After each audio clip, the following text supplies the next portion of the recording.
All right, welcome everybody to another episode of Sci-Fi Distilled. It is Hello, Wednesday hello, night, hello. and tonight we have a very special guest. Dayton Ward is joining us. If you don't know who he is, you don't read Star Trek novels. And he just came out with a new one. Remind me of the name. I just read it. And Asians of Influence. Asians of There you Influence. go. I just read it. It was excellent. We can talk about that later. But tonight we are going to talk about Enemy Mine, the 1985 with Dennis Quaid and Louis Gossett Jr. So we're going to talk about the movie and then any parallels we think it might have to some Star Trek episode that some of you might be familiar with. So welcome. So Dayton, I assume you've seen the movie. Oh yeah, it's been a while, but I've seen it. It's been a while.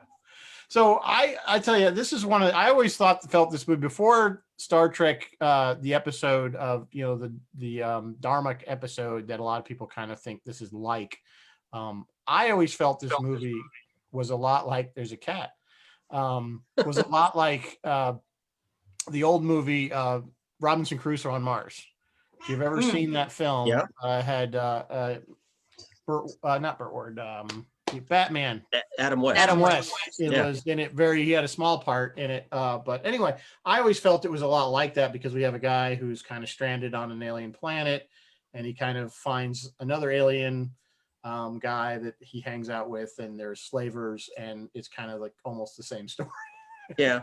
Well, I mean, for me, the inspiration, and I'm sure I'm not the first person to figure this out. There's a film from the '60s called Hell in the Pacific. Yes. And it's Lee Marvin and Toshio Mifune. Yes. That's what I think is the inspiration for this story. And you know what though? Even before that, in the 50s, was something called not Hell in the Pacific, The Defiant Ones, and that was Tony Curtis and Sidney Poitier. And it's the same kind of thing. Yep. It's certainly not a new storyline. I mean, it's kind of one of those classic. You put two enemies together, they become friends, and that kind of thing. So it's not like it's a new that novel and idea, but this was really well done, I think, for the time. I really think Louis Gossett Jr. really did an awesome job in his acting of the alien. Because it was, I imagine, first of all, it's probably tough with all that makeup on, and I think he sold it. I mean, in my opinion. Yeah, the makeup was great. They did some clever things with the mouth section.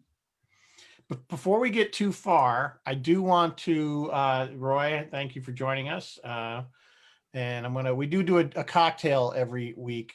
And I want to put that up before what's alien secretion? Before we get to this is kind of know how I feel about this drink, Rizzo. That's a great band name too.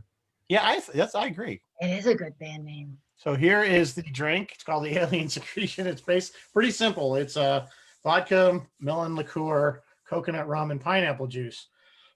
So just mix that up over ice and then pour in your pineapple. So let's go. So Dayton, you started talking about Hell in the Pacific. So we were focusing on because the trope or the conceit of like two people thrown together, that's been done a lot. But this movie feels like it has two halves. And the second half is the raise the child half, which has kind of been done before. We sort of see it like in, I'll say, Lone Wolf and Bear and His Cub, which was the old Japanese story that The Mandalorian is now based on. But as a writer, and you're like the perfect person to help us dissect this. As a writer, like no pressure. What are you gonna use these conceits for? Like, what are the themes you want to drive home when you say, okay, this is the story setup. This is what we're doing. Well, this is how you learn about another culture. This is how you learn about another person who's obviously has nothing in common with you other than the circumstances that brought you together. Which I think is why a movie like this works. If for anybody who's never seen Hell in the Pacific, it's very, very similar in structure to Enemy Mine in that you don't see anything, or you don't get any sort of insight into the other character, in this case, Toshiro Mifune's Japanese pilot, except through Lee Marvin's character. You don't get subtitles. You don't get written, anything written or any clues to what he might be saying. All you get is the feedback based on his interaction with Lee Marvin's character. And that's exactly the dynamic that Lou Gossett's character, Jerry, has with Dennis Quaid, who of course is awesome at everything. Both of these guys are awesome at everything. They even make, Lou Gossett even made Iron Eagle watchable. Right. Yeah, they both did. Funny you Joss mentioned that, Whedon, because I was going to bring up Iron Eagle. Well, Lou Gossett was fresh off an Academy Award win for Officer and a Gentleman. Right. Is that right? Yeah. And I'm assuming he did this movie because he lost a bet with somebody. Or he was No, pledging a fraternity. it was I don't know. no one else would take it because they didn't want to act under the prosthetics, and he Right. saw it as a challenge. Yeah, which sounds To about emote right. through rubber. Yeah. But so that's, to me, is the challenge, is discovering another culture through the eyes of the character that you can understand and relate to. And So, how well did they do in this particular? I mean, it's a little different for film than it would be in a novel. I mean, in fact, I think we probably should mention that this film is based on a novella called Enemy Mine. And the storyline is largely the same in terms of how they come together and Jerry having the child and everything. And then it kind of diverts differently for the film. There's a more action oriented finale for how that part ends versus what happens in the story. What plays in prose doesn't necessarily work on film. So I understand why they made the changes, but the original author was involved with that. So we can give it a pass. I lost my train of thought. No. So How well did they do? Yeah. how well did they do? I think given the constraints they had to work on, because this is actually a very challenging film to make, because I think they replaced the director at one point. Yes. Yes, they did. They were filming it somewhere, and then there were issues with the director, and that director left, and then they brought in Wolfgang Peterson. Yes. Moved the production to an entirely different location somewhere else in Europe. They started in Budapest. Yeah, and then went to which is really weird. And Munich or something. Budapest is a cinema Or Bavaria. mecca.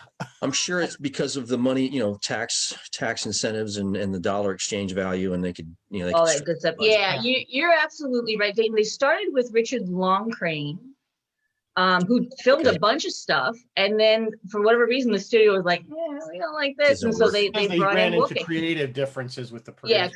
Wolfgang was fresh off Neverending Story, so this is kind of a weird jump from Neverending Story to this, but Wolfgang is best known for Das Boot, which is maybe one of the best. Can I say best submarine? One of the best. Yeah. It's certainly one of the best. Yeah, absolutely. You also mentioned the writer. That was Barry Longyear. And okay, Dean, I want your opinion on this, because I think it's dumb. I heard, or I read at some point during the research for this, that it was Barry Longyear who said, make it an actual mine for the scavengers at the end. Because he was like, American audiences won't understand like the possessive, like enemy of mine or enemy. Right. Because we're stupid. I think it was Barry. It might have been Wolfgang, but I think it was Barry Longcrane, the Barry Longyear, the writer, who said that. I think that kind of.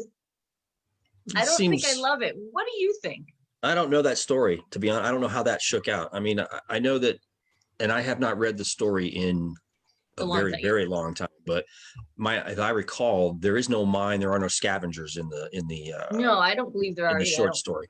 All of that is invented for the film, so I can kind of see where that might happen. Hey, we need an actual mine so that we can verify the mine in the title.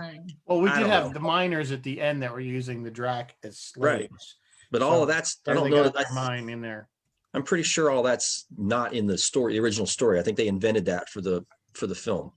Yeah. But I don't quote me on that, because it's been 30 years since I read the thing.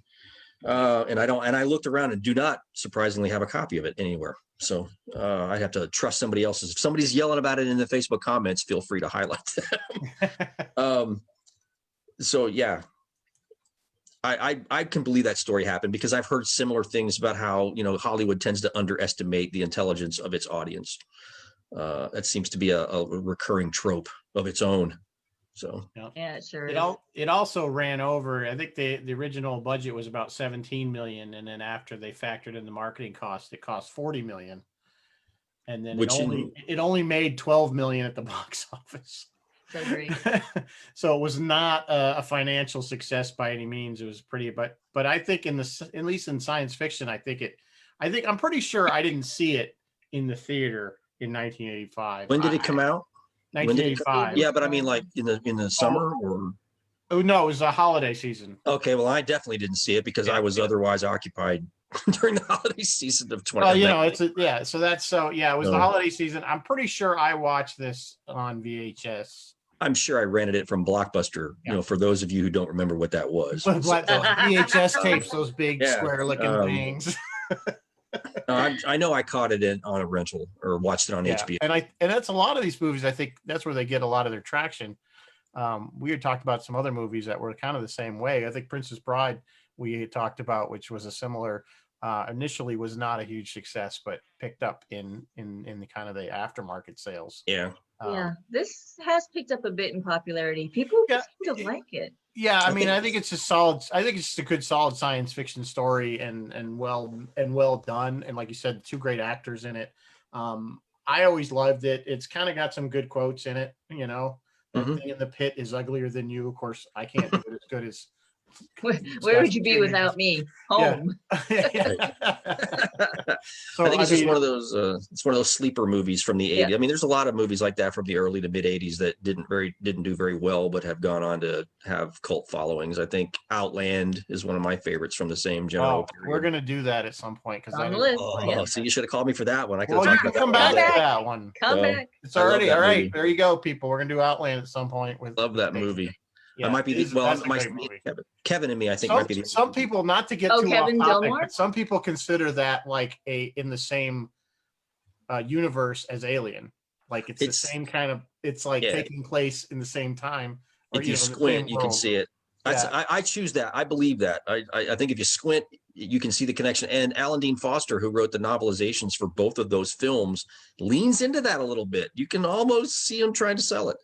So it's interesting. Yeah. So let's see if we got any questions. Everyone's saying hi. Warren said he has it on Laserdisc. Yeah, so nice. it made the round. Well, that's what was it the RCA ones? The big. I still have a Pioneer Laserdisc player. Does it work? Yes, it does work. It's even a karaoke machine if I'm really drunk that night. Yeah, that's awesome. Multi-talented. All right. Yeah. So everyone. Oh, sorry, Rizzo. Go ahead. No, please. I was gonna say everyone points to.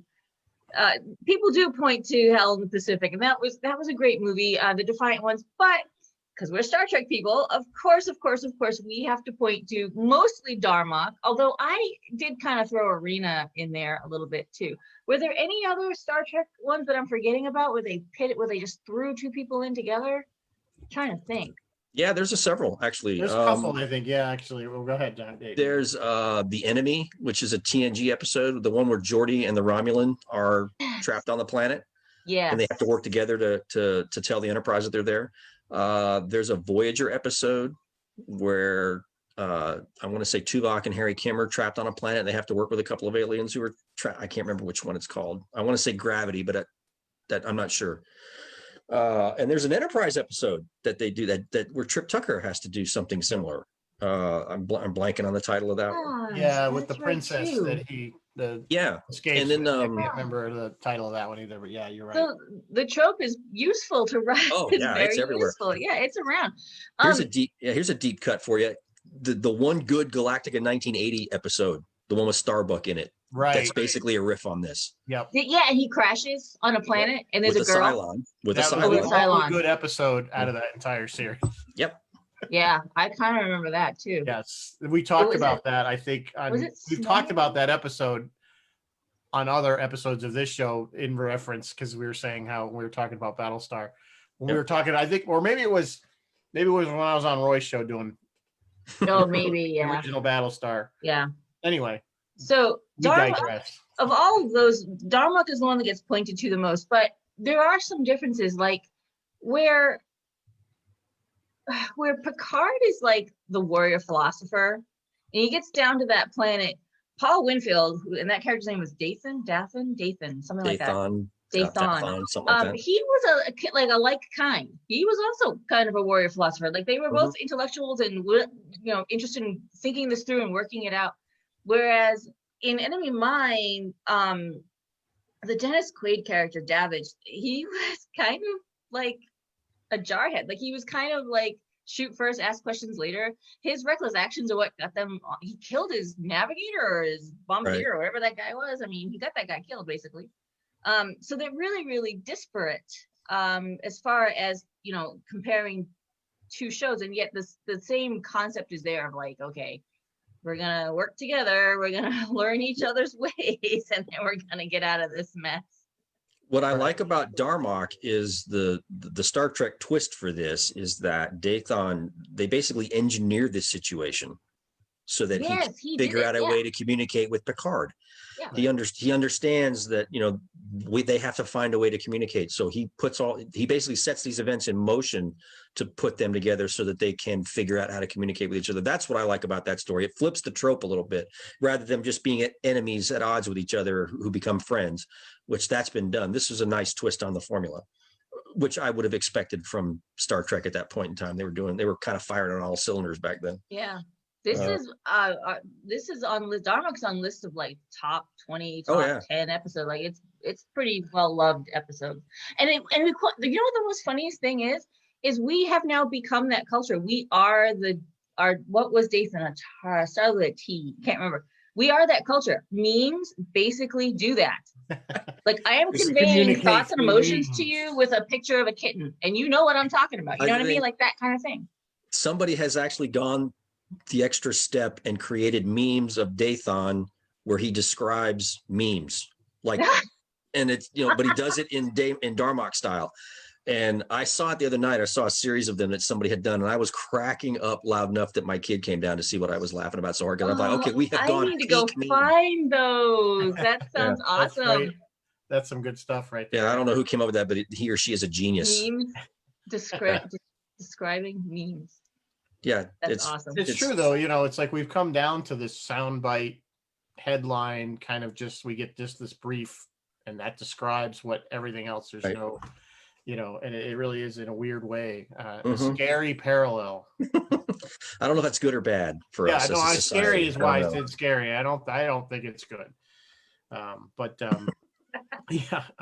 What was I gonna? Oh, so our other Star Trek, as we were talked about, we have one character. Well, we have two characters that were eventually worked on Star Trek that are not.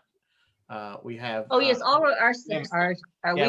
We always try to connect Star Trek. Everything we're talking about the Star Trek, but Carolyn McCormick, who played Minuet on a TNG episode, which was a pretty popular one too, with the Binars, and I cannot think of the name of the episode. Oh, it's 11001001. Yeah, I think that was it. Right. Yeah. So the funny thing is, just before the show started, I said, "Well, wasn't Minuet like she made such a strong impact on people? She made a strong impact on me." I was like, "Wasn't she in a couple episodes?" And Riz was like, "No, I think she just did the one." No, she was in a second one. She was in another one. They used her in a second one. In fact, that's how Riker figures out he's being. Right. When the Romulans were trying to. Everyone knows who Minuet is. They made her the wife. Yeah. Right. I forgot about that. She's not real. Yeah. Yeah. Everyone knows who Minuet is. Like, she's so recognizable, and we only saw her. And she's been in a ton of other stuff. I mean, she was on Law and Order for a long time as a psychiatrist, and so she has a very small part in this film. I mean, you see her at the beginning, you see her at the end, and that's pretty much it. Right. And I forget who's the other actor that was. What did we say? It was. We said Bumper Robinson did an episode of Deep Space Nine. That's the kid. Bumper Robinson did an episode. He was a Jem'Hadar, pretty much. You know, Jem'Hadar number 2. And was there anybody else? Yeah. I don't think so. There's a bunch of special effects people and like behind the scenes people, but Brian James must have been in a Star Trek TNG or something at some point. I mean, he had to have been, because it's just like it's got to look that up. Brian James was in everything. He's like in everything. Is he the guy from Blade Runner? Yes. He has to have been somewhere because he was everywhere in the 80s and 90s. Yeah, he was just like he was just. I'm looking it up now to see if I see a Star Trek Next Gen. I can't believe he wasn't. Yeah, amazing. Blade Runner, and we also know him really well from The Fifth Element. Yeah, where he plays against type, and he does brilliantly at it. But he's also in a funny, a typical 80s action flick with Sylvester Stallone and Kurt Russell called Tango and Cash. He's a bad guy in that. He plays a good bad guy. He plays a good bad guy. Yeah, I'm just kind of scrolling down at IMDb. I'm not seeing anything else. So I don't see anything in Star Trek. I can't believe that. He had to be the one guy that didn't get a Star Trek job during the 80s. or the 80s and 90s. He was Unfortunately, in Brian is no Frogtown longer too. with us. So there's a classic. Oh, well, that could have been that. Maybe that was the scheduling conflict. He couldn't.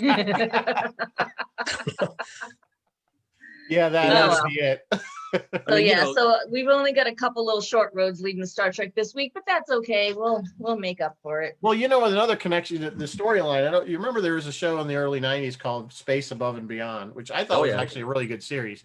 And this really kind of follows at least the universe, because it was like humans go out into the space and we colonize, and we didn't realize that we're kind of stepping on somebody else's already Right. claimed land, and we start a war, and we think we're right, and of course they think they're right. And this is kind of the same story. Once we find out more about the alien there, and he explains that no, you guys were invading our space and we're just defending ourselves, you know. And so it's kind of the same parallel in that could be the same universe. And that's that vibe you get from Arena, you know, because Right. we're colonizing and the Gorn come saying that we are Right. invading space. So there's a little bit of everything in this film. Yeah. From different places. Yeah. Just from the comment section, Captain Phil is just saying that Barry Longyear, who wrote the novella, known him for years, hung out with him and his wife at conventions. There was a decent series of stories in this universe. And also he had the Circus World series. I'm not familiar with that one. I want to say he wrote a couple more novellas in this series, and they ended up putting them all together in a book format. I don't know if he combined them all or stretched them out to be one novel, or if they're just 3 separate novellas. I don't remember that offhand, but I know he did not write. He wrote more than one story with this universe, and I think he co-wrote the novelization of the film.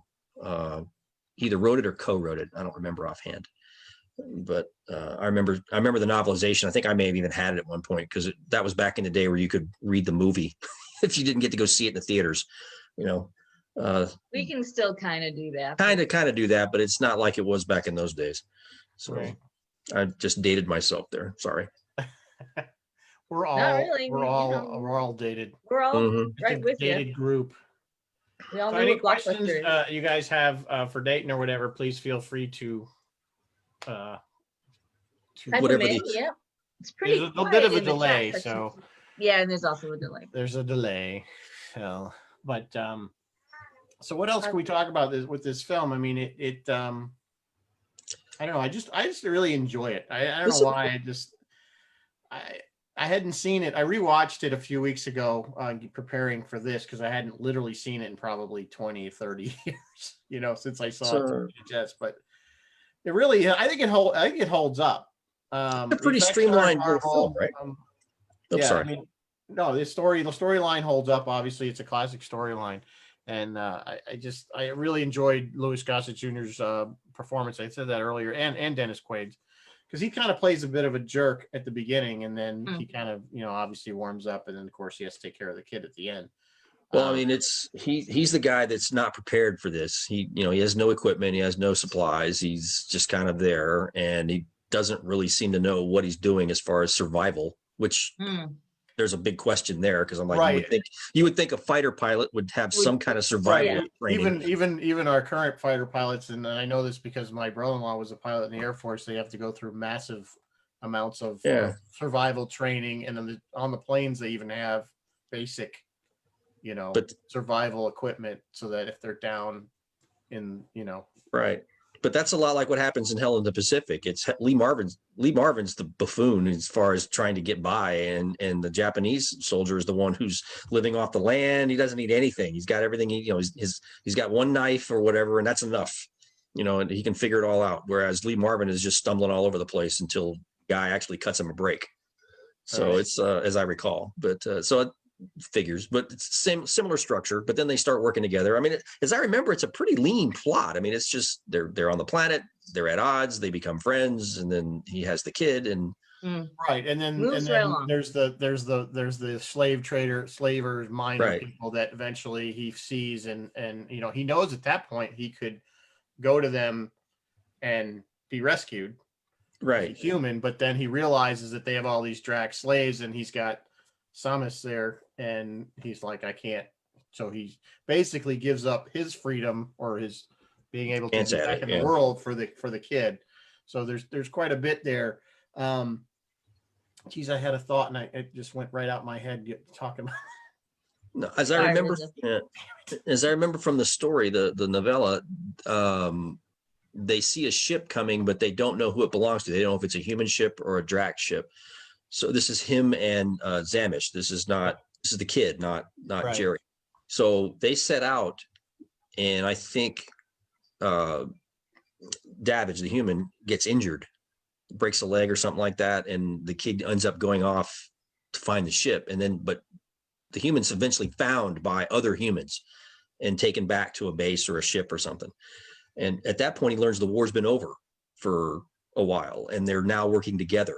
The two sides have come together. Now they're working together, which is why he was found. It's like a survey team or a scouting team that was looking at the planet as see if it was viable for colonizing or something to that effect. So they stumbled on him by accident. And then I forget I think he ends up basically just not being happy with the world he's returned to, and he goes and finds the kid on their home Yeah, he planet. wants to go find the kid in a novel. Interesting. Yeah. So Phil was kind enough to link us to the novella. No, I don't think the whole novella, but definitely its wiki page, and there may be some of it in there. So for those of you, it may be online somewhere, guys. If you hunt around, you might be able to find it. I'm pretty sure it's not a public domain story. It's still copywritten, but under copyright. It's not online. One of the things I wish they had did, and maybe they do it because they were just looking to get the heck out of the film, was at the end. I would have liked to have seen a wrap up that somehow, although they kind of implied it, that then Davidge going to the Drac homeworld and them basically going through the ceremony, that somehow, even in the narrative, that somehow that brought the Earthers and the Drac together. Right. Yeah. And but they never said, like, it never says, and this ended the war or something, or, I'm sure they were thinking sequel, but that didn't work out. So yeah, it just would have been nice to put it in there. Yeah, everybody wanted a sequel in the 80s. I always assumed that, like watching it the first time, I just assumed that, well, if he's able to go to that home world and do all this, that they became ambassadors of peace, and both sides. Okay, that would have been in Friend Mine, the sequel, and Friend Mine. There you go. So I can kind of not wrap up, but I can kind of finish my comments with all the effects for this movie were practical effects, and they're okay. For the most part, they hold up okay. Did anybody notice in the rewatch that the pit, their version of the Sarlacc, their Sarlacc 2.0, yeah. The shot where Dennis Quaid almost falls into the pit and it almost gets him, was that not almost shot for shot like Return of the Jedi when where he's trying to shoot, he's almost waiting to say, well, wait, you're blind. You're blind.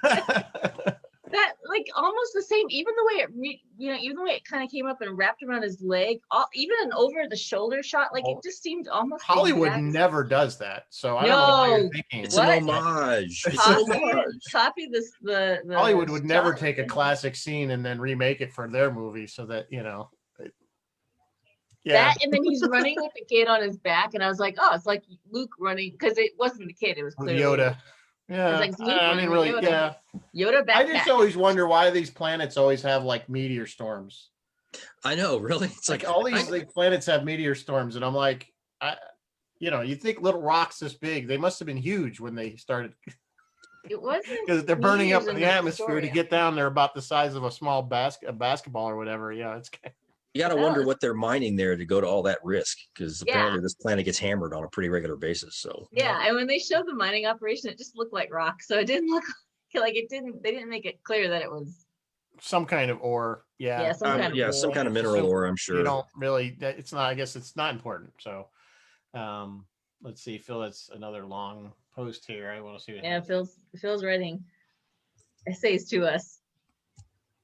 Well, keeping us honest. That's good. Yes. Basically, he's talking about the novella, so that's good. He's talking about the Tomorrow Testament, which I think was the second book. Yeah, he's just correcting himself now. So, are we at least close to what we remember? I mean, are we remembering any of it correctly? Yeah, I think we are. Yeah. Okay. Yeah. All right, cool. We're on point.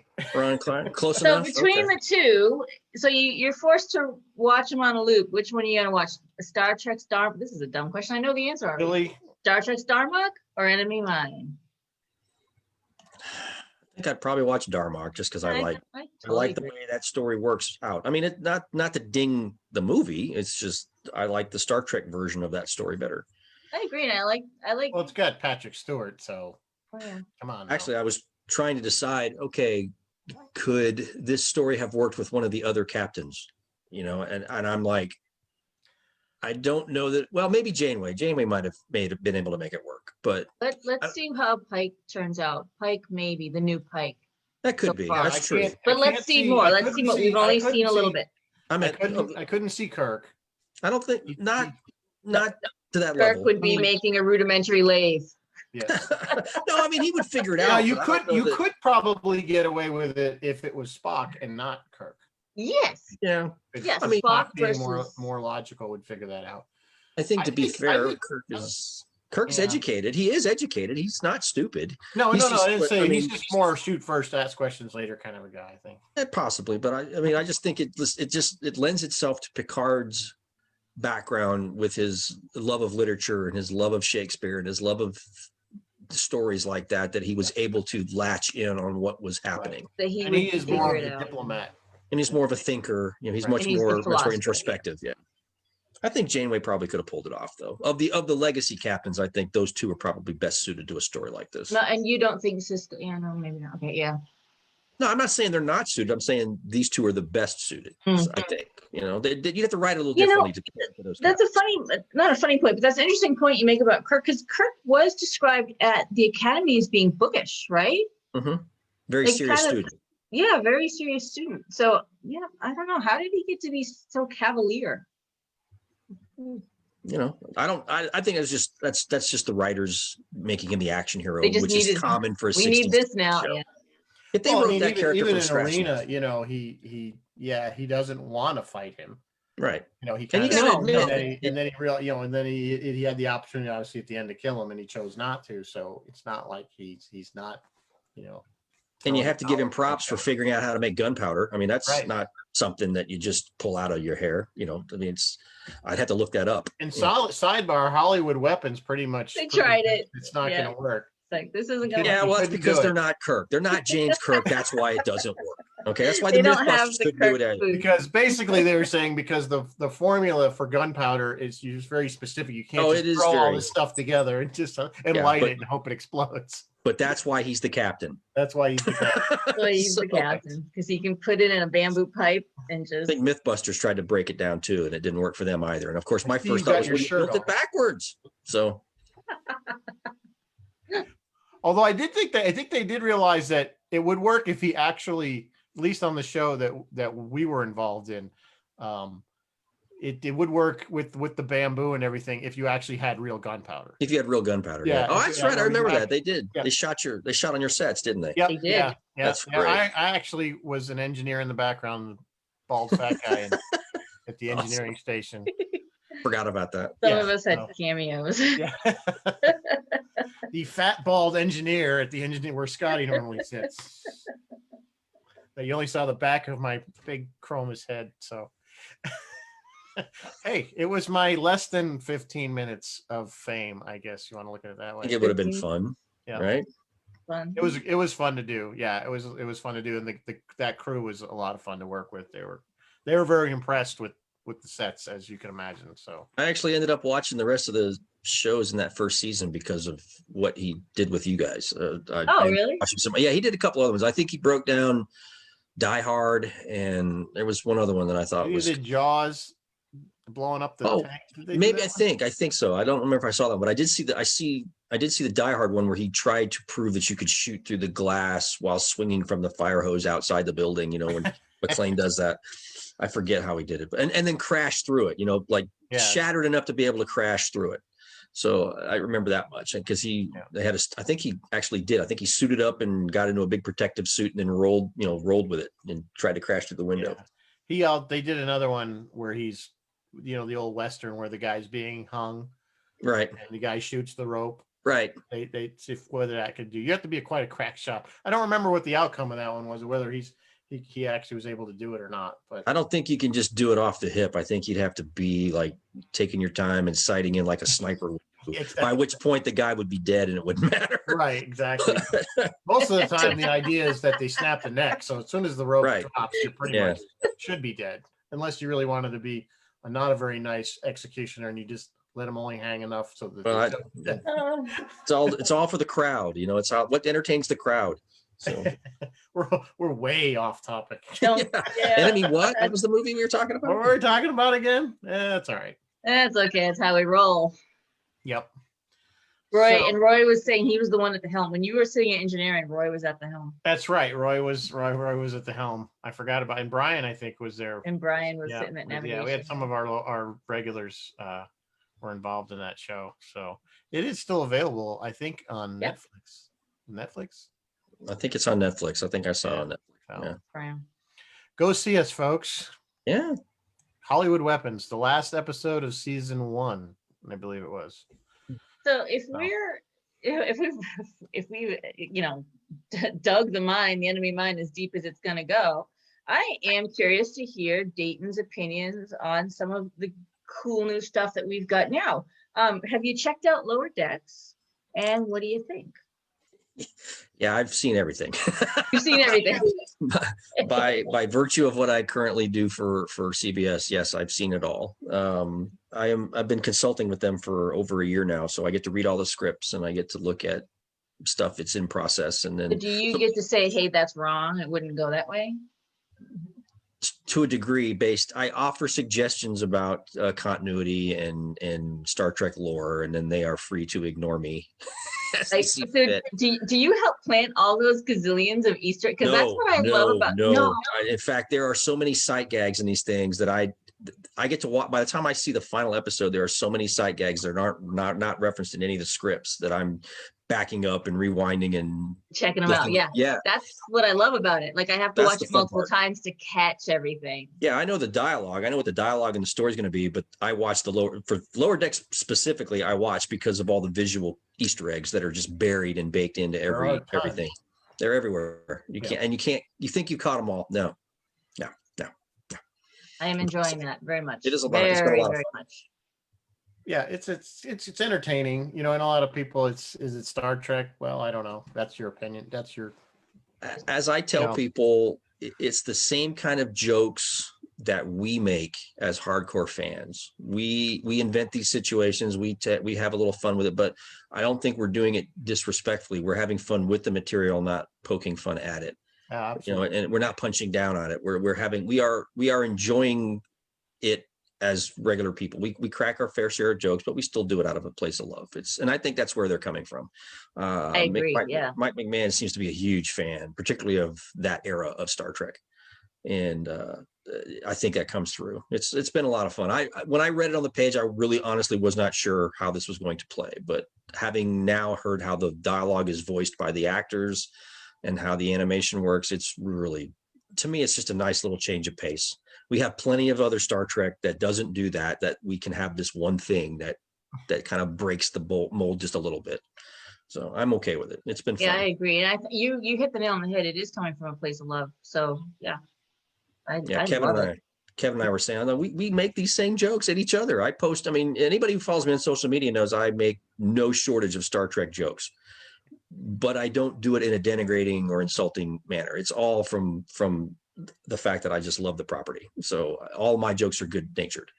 So that's where I think they're coming from. Same place. Sure. And just getting paid to do it. Lucky bastards. They managed to figure out a way to do that and get paid. Have they consulted you at all on Strange New Worlds or anything insight on that? You may have signed an NDA on that. No. I have not seen anything for Strange New Worlds. I don't know that I will. If they ask me to do something similar to what I'm doing for the current shows, then yeah, I'll see scripts, but and I'll offer whatever feedback they want me to offer. But I have not been asked yet for Strange New Worlds. I'm really glad they're making that, because I feel that CBS listened to the fans on this one, and because I don't think they were originally. You probably have more insight than I do, but it seemed like they had no intention of ever continuing the Pike story. And then I think it was after Discovery season 2, the fans were just loved. Clamored. I'm sure that there was a thought somewhere, because they spent a lot of time and money building, in particular, the Enterprise bridge. They worked on that all through the early pre-production of the series, and until you get to the end, you don't see it to the end for a reason. They weren't done building it. And so they spent a lot of time on that set. And my understanding is that you guys even managed to contribute a little bit to that with some of the James contributed to the buttons. And you see a lot of that stuff. I don't know if you've had a chance to see any of the behind the scenes stuff, but like on the Blu-rays, they have, a whole segment about just building the bridge and all the detail that's baked into that thing. It's ridiculous. I'd like to think that if he had the time and the money and the resources available to him, Matt Jeffries would have come up with something not that far from what you see now. If he had evolved the ship. Yeah. If he'd had the time and the money back in the 60s to realize that, I don't know that it'd be that much different, because it still does have at its heart the original bridge that we still love. It really did. Yeah. Down to the orange. They did a good job of modernizing it. I think they did a great job of modernizing the Enterprise overall. I mean, that magic was at 25% or whatever they claimed. There was don't buy into the whole 25% thing. That's a YouTube trap. But I mean, I love this I like this update way more than I like what they did for the reboot movies. Oh, absolutely. That's universally agreed on. I don't like the JJ Trek Enterprise at all. Compared to the original, and of course compared to the Discovery version, much better. But I mean, to get back to your question, no, I don't know that they were definitively looking at it as an idea, but I can't believe somebody wasn't at least thinking, well, if it goes over well, who knows? You never say never in this business, for sure. I know that the actors are always the last to know, but we had Ethan Peck up, and we had Anson. And Anson come up before Anson was on before Discovery season. Anson shot his last shooting day, shot for like 24 hours, and then got on a plane and came to see us, and was literally he was dead on his feet. The man was exhausted. He was still really great, but Ethan, a lot of people kept asking him, are you going to get to play Spock anymore? And they were, I'd love to, but they knew. They haven't said anything about it. They the Strange New Worlds panel for Star Trek Star Trek Day yesterday. Yeah, they were like, they all knew. I figured it out. I was like, oh, they knew back then. Yeah, they knew it. Like they said, they've been sitting on it for like a year. Yeah, they've been. Yeah, that's what Rebecca Romaine said. She said we've been sitting on this for like a year, and so I'm mentally going, okay, when was Ethan with us? Oh, would have been about a year ago. Yeah. Well, I mean, and the last time I saw them was at a convention about this time last year. And it was a shore leave convention down in Maryland. Yeah, Maryland. And they were both guests there. And that's, by the way, got its own set of funny stories, because first of all, they're both amazing guests and they're great with the fans. But there was a point Sunday morning at the convention where I'm standing there talking to a few friends like David Mack and a couple of the other writers, and they're on their way down the hallway to head toward the main events area for their their Q&A. And they're walking down the hallway, and I just happened to look, and they are marching down the hallway like Starfleet officers. They're in step and they're moving with a purpose. And and Mac and I look at each other as they walk past, and we're just doing this number. Did you see that? Did I imagine that? And he's like, nope. They are totally Pike and Spock right now. They are totally in a groove. And so we figured out later that they must have known at that point during the convention that this was a very real possibility. Or at least, very solid talks were underway and things were looking up. I don't know that when they actually got the call that said they were going to do it, but yeah, they were very entertaining guests, and That's happened. Fantastic. But my favorite story was Saturday night. We were, as is our habit at that convention, a bunch of us all gather in the bar at the hotel, because this is usually the one time a year a lot of us get to see each other. So we, maximize our social time in the bar. And Anson Mount wanders in. And wanders up to where we've got a bunch of tables kind of clustered, when you could do that, pre-pandemic, when you could pull tables together and be in groups of 20 and 25. And he wanders over, because I understand you all write Star Trek. We're all novelists and we're in the corner, and we are like the most uncool people compared to screen actors. But he literally sits down because he wants to talk about publishing a collection of science fiction stories that he's been writing. And so while I'm sitting there nursing my drinks, he and one of our writers, who's also an editor, they work out a book deal, a tentative one. Yeah. And I'm like looking at him after it's all over going, I've known you 20 years. You've never offered me a book deal. And, but by then Ethan Peck had wandered into the bar. And at that point, every woman in the bar was in the Gravitated corner in. where we were. I mean, everybody was ovulating in sync at that point, even some of the guys. It was just crazy. But it was a fun. They were the nicest people. You know, they hung out. They posed for pictures. They had a good time. They just chilled out. Nobody was bothering them. You know, hassling them for anything. It was a fun night. They were really nice people. We both, like I said, I wish that we had them at the same time. Yes, that would have been even better. But we hope to have him back. That would be Anson cracked me up because we did kind of this captain on the bridge thing where he sits in the captain's chair and you have a certain group of people that got to pay to be close to him, so to speak, and he can answer questions. And remember, this is before Discovery season 2 aired, so we had no idea what his how he'd be received, right? And he talked, and he said how much of a Star Trek fan he was, and da da da. And of course, at the end, everybody's clapping and kind of cheering him. I was like, "You haven't even seen me yet." He's like, well, I mean, it's not that he's a Star Trek fan, but he's also a huge science fiction fan. He loves to read science fiction. In fact, that's the part I left out of the story, was that he and this other author, Greg Cox, were going pound for pound, punch for punch, trying to out nerd each other about which science fiction authors they liked. And there were some deep cuts in their references. Even I'm like, which one was that guy? I don't remember that story. I mean, they were really going at each other, but it was just a casual, cool conversation. And you forget for a second, okay, this guy's on a TV show, that I haven't even seen yet. So, it was good. It was fun. They were both great guests to have. Yeah, they were great guests, and I'm super excited for Strange New Worlds. I have very high hopes. Very, very excited to see that. Yeah, I can't wait. Hope they do it right. It sounds like they are, but yeah. Oh yeah. Speaking of things that please don't be mad at me. I have purchased but not yet read Agents of Influence. I'm so sorry. I just finished it a few days ago. Finished it. Okay, great. So can you tease our audience and tell us what great, awesome things are in store for us in Agents of Influence? Well, it's set during the 5-year mission. It's Kirk and the gang on the original Enterprise, which is my favorite era to write in for Star Trek. And basically, I go with the idea that we all know that Klingons get surgically altered to become humans and spy on us. We know that from The Trouble with Tribbles, and we know that from Discovery. So it makes sense that Starfleet intelligence would surgically alter humans or not Klingons to be Klingons to do the same thing. So that's the idea. Is there's a group of agents who have been working covertly in Klingon space for years.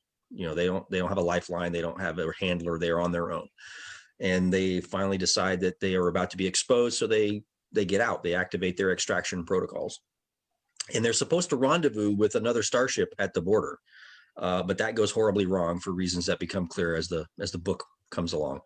But Kirk and the Enterprise get sent in. They get sent in to find out what went wrong and to find the missing agents and all the valuable intelligence that they've been collecting for all these years. And then, of course, things go horribly wrong. So, we've got Klingons, we've got the Enterprise, we've got another starship that's in trouble. I threw in some Orion pirates because why not? Everything's better with Orion pirates.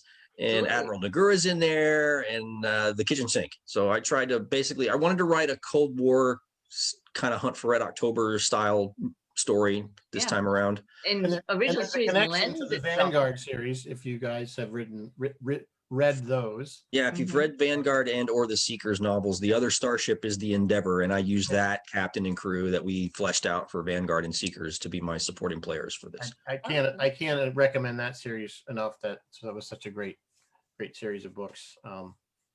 Good stuff. So thank you. It was a lot of fun to write those. Yeah. I always look for if there's more, because you had the Seekers series right after that. I'm like, oh, another one. Good. I guess you could call this Seekers 4.5. Yeah. Are we going to see any more books with the Sagittarius? I don't know. I've learned to never say never, but there are none currently planned. Just the way things are right now with novels and trying to support all the Star Trek that's in production. Sure. I also enjoyed your novel for the Disco Crew. Oh, thank you. Drastic Measures. Drastic Measures. Drastic Measures. Will you be doing any more with that crowd? No idea. No idea. No idea. Is it? Do they say, "Hey, Dayton," or do you get the germ of a thought and say, "Hey, I think I want to do this"? For the Disco books and the ones relating to Picard, those are they approach, they have an author in mind for various stories, and then they may have the notion of an idea, and then they work with the writer and the editor to flesh out what they can, because one of the things they're trying to do is give the author space to work that won't get walked over by the shows, even while they're writing the book, if not before it's published, that kind of, they're trying to give them a safe space to operate in, which is why a lot of the stories early on have been prequels or side stories that don't tie So into it the would main affect show. the main. Because remember, for the specific, like respectively for the first couple of Disco books and the first Picard book, they were being written while the show was being developed. So the writers in the room there were trying to figure out what they wanted to do with their show. So there's a lot were you guys all developing it together, or were you just listening to what they were doing and then saying, "Oh, okay"? No. I worked with Oh, Kirsten I'm Beyer. sorry. No, you're fine. I got you. Kirsten. I was working with Kirsten Beyer. She and I developed. She helped me develop a storyline using these characters. She wanted me to write a story about Lorca, and then we eventually evolved that idea to include Giorgio, and then tie it into the larger Trek framework. So she gave me, and she's the one who pointed me in the right direction as far as what they were going to do with the characters and what I needed to do to set up, or if there was going to be any foreshadowing, she showed me which direction to go and what I needed to avoid, that kind of thing. So it was very collaborative. Yeah. And then David Mack wrote the sister book. He wrote the first one. You wrote the first one. Oh, you wrote the sister. Oh, okay. Or the second one. Now he wrote the first one. In fact, he had an even harder job than I did, because they hadn't filmed anything when he was writing. Yeah. They had, in fact, I remember this story because when I was asked to write the book, they had not cast Lorca yet. All we knew was that Michelle Yeoh and Sonequa Martin Green were going to be in the show. We had no idea who the other actors were going to be. So I wrote an outline based on what I thought the character might be, knowing that I was probably going to have to change some things. And then when I heard it was Jason Isaacs, I'm like, okay, Jason Isaacs. So I watched some stuff with him in it, and I started to get a feel for not just the characters he's played, but how he is in real life. I mean, he's British. So I thought, well, maybe he'll be like a lighter version of, he won't be quite the erudite person that Picard is, but he's still British. So we got to give him a little bit of that. And then I got a call from Kirsten, says, okay, we've cast Jason Isaacs and he's on set for his first day filming, and they're working out what he's going to do with this character. And he's going to play him like a Southern guy. I'm like Lorca the cable guy, and so we do that, and then because I remember they were just letting him kind of go through his paces in the beginning to get a feel for how he wanted to play the character and how he wanted to hold himself and body language and catchphrases and all these other kinds of things that you let actors do.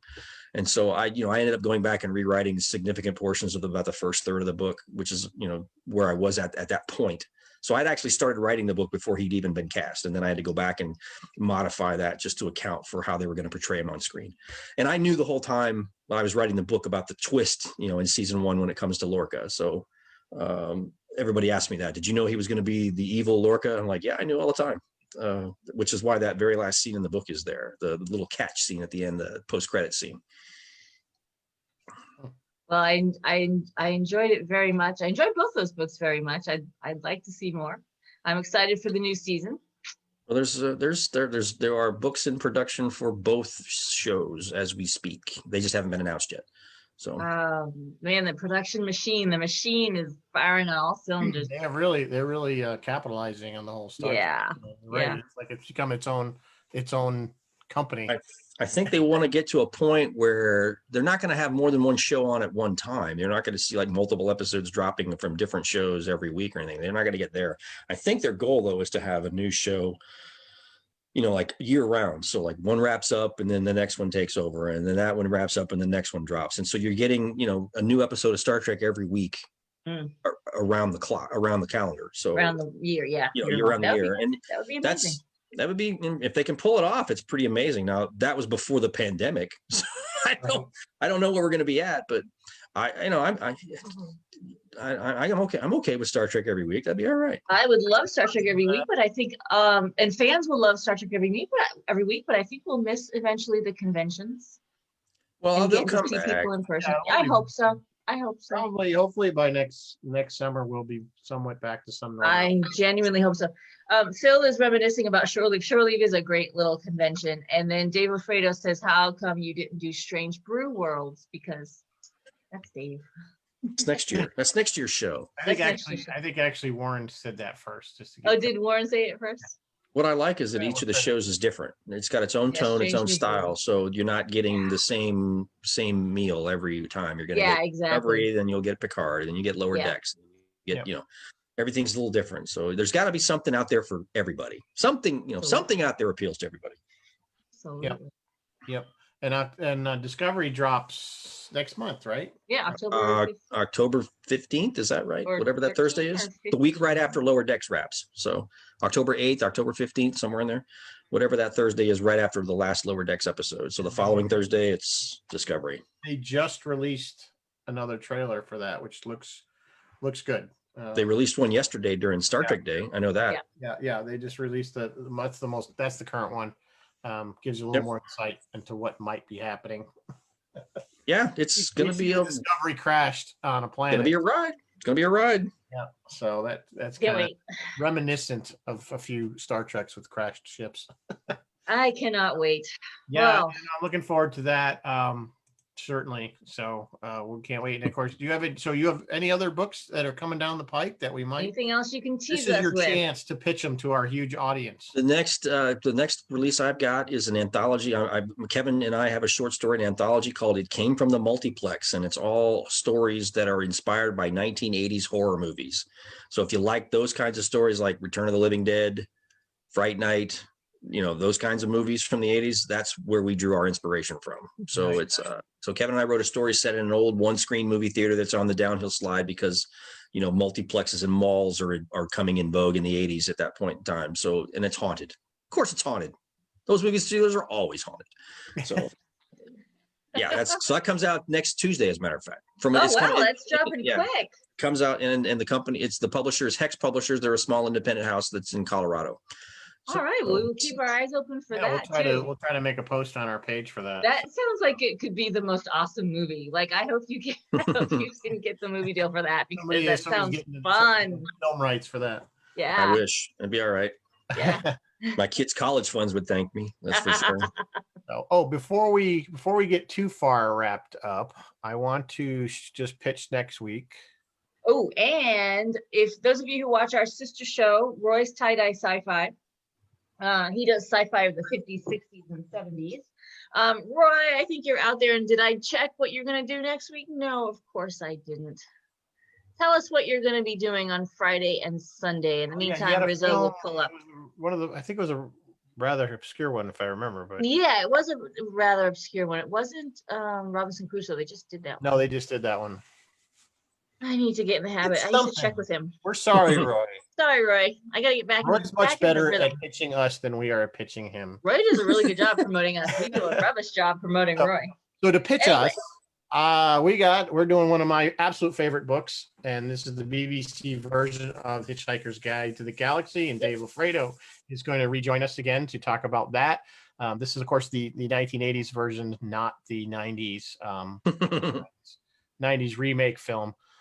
This is a much better, in my opinion, adaptation of the book than the film was. And of course, this came from the radio program that the BBC had. Yeah. And then they turned it into this. This is very Doctor Who-like, though, as far as the effects and the yeah, it's very It's of that era. A towel and, sure. So grab your towel. Don't panic. Don't panic. Next week. It's gonna be okay. Roy is reminding me, and Roy, I apologize. I don't know how I forgot this. He's going to do all Jerry Anderson all weekend next weekend. On Friday, he's doing Journey to the Far Side of the Sun. And then on Sunday, I believe that's the day when we can all call in with our memories of Space 1999. Very nice. Nice. So it's about 8 o'clock. Dayton, I want to thank you for joining us. And you're coming back to do Outland.